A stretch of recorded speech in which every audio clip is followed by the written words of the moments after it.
आज हम electrical machine design के अंदर डिज़ाइन ऑफ आर्मेचर के बेसिक क्वेश्चन एंड आंसर के बारे में डिस्कस करेंगे।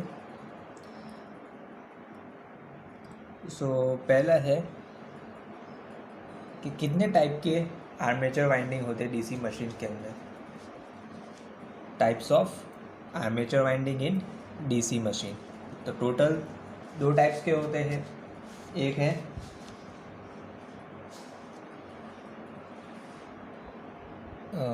Types of armature winding in DC machine.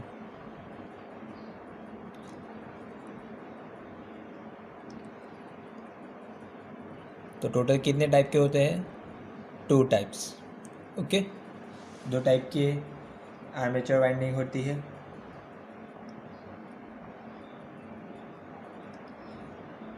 कौन सी होती है? एक लैप वाइंडिंग और दूसरी wave winding. Okay,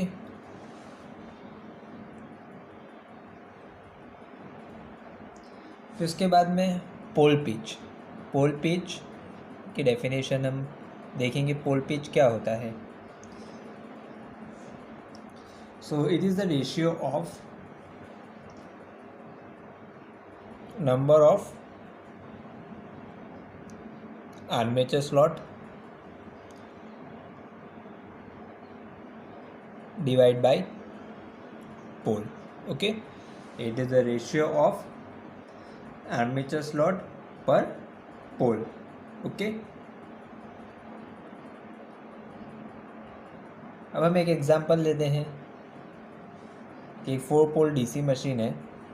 4 pole DC machine जिसमें 36 नंबर ऑफ आर्मेचर कंडक्टर है।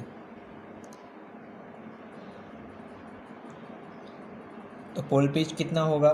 What will be the pole pitch? तो हमारे पास फॉर्मूला है, क्या है? Number of armature slot. तो नंबर ऑफ आर्मेचर स्लॉट यहाँ पे कितने हैं? 36 डिवाइड बाय पोल कितने हैं? 4। तो हमारे पोल पिच क्या होगा? 9। ओके,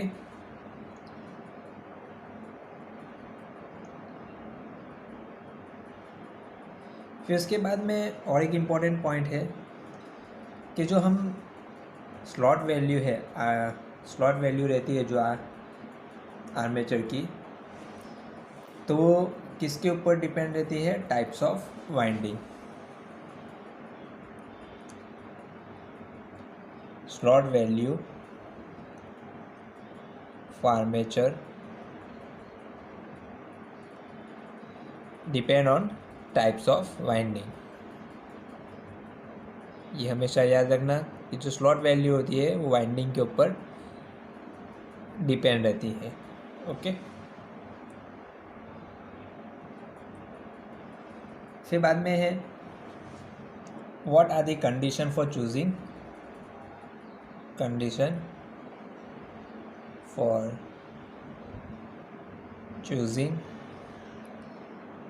आर्मेचर करंट और पैरेलल पाथ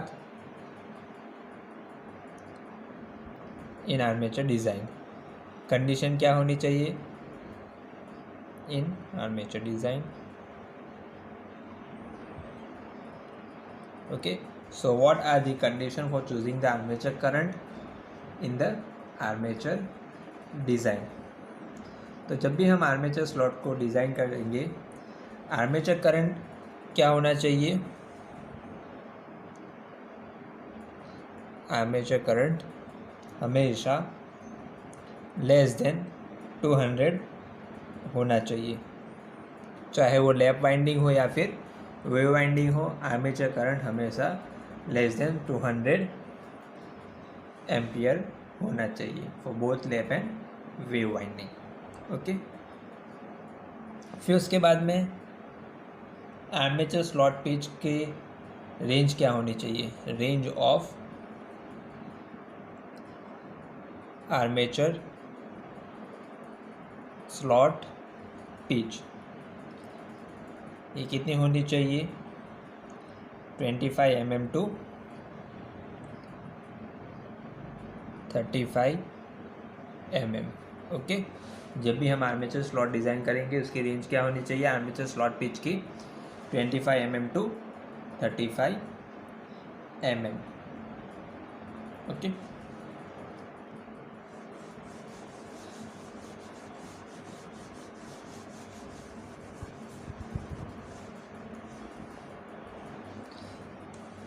अब नेक्स्ट एक प्रॉब्लम लेते हैं। एक डीसी मशीन है जिसमें आर्मेचर स्लॉट पिच 35 mm है। Armature slot pitch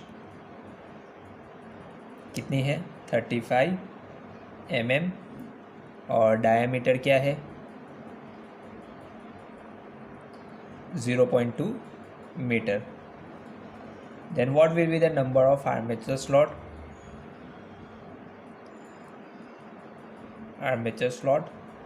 for the machine. Okay, तो इसके लिए फॉर्मूला है कि अगर number of armature slot find करना है तो इसके लिए फॉर्मूला क्या है 3.14 into D divided by number of armature slot pitch. Armature slot pitch. So what is the diameter? Diameter is 0.2 divided by 35 into 10 is to minus 3, which is equal to 70.94. We can take as approximately up to 18. Okay, so number of armature slot is 18. Okay,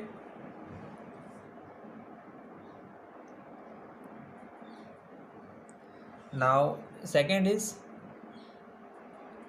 Z by SA।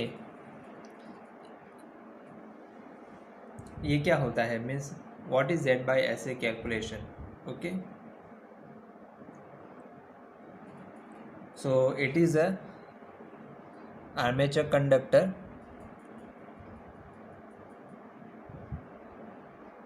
Bye slots. Okay, जब भी आप Z by SA देखोगे तो इसका मतलब क्या होता है armature conductor divide by slots. Okay, ये सेकेंड स्टेप होता है आर्मेचर डिज़ाइन करने के लिए। पहला स्टेप क्या होता है कि आर्मेचर कंडक्टर को फाइंड आउट करना रहता है, फिर नंबर ऑफ स्लॉट निकालते हैं एंड दोनों का जब रेशियो निकालते हैं तो क्या होता है Z by SA।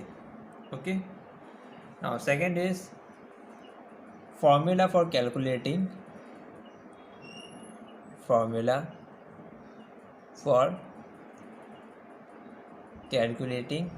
minimum number of coil।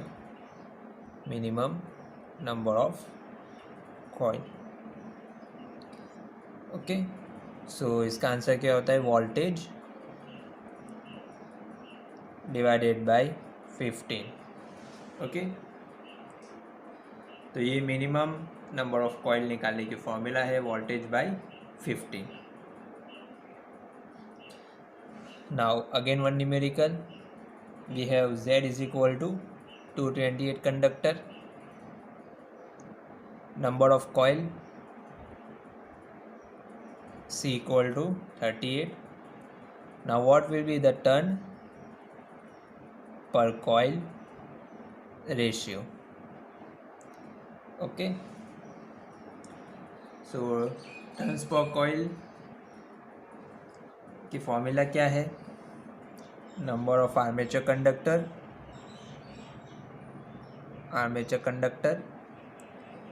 Divided by 2 into number of coil. Okay, ये डीसी मशीन के रिलेटेड बात हो रही है। Number of armature conductor divided by 2 into number of coil, which will be we write here 228 divided by we have number of coil 38 into 2, which will give answer 3। okay,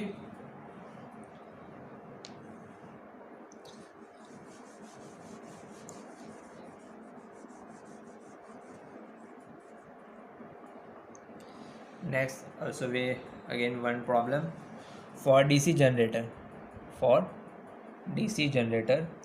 load current is 510 ampere and field current is given as 1.4 ampere. Now what will be the value of armature current?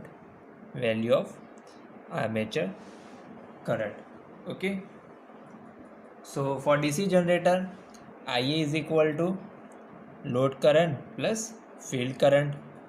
So what is the load current is 510 plus field current is 1.4. So our armature current will be 511.4 ampere. Okay, so these are some basic questions related to design of armature in DC machine.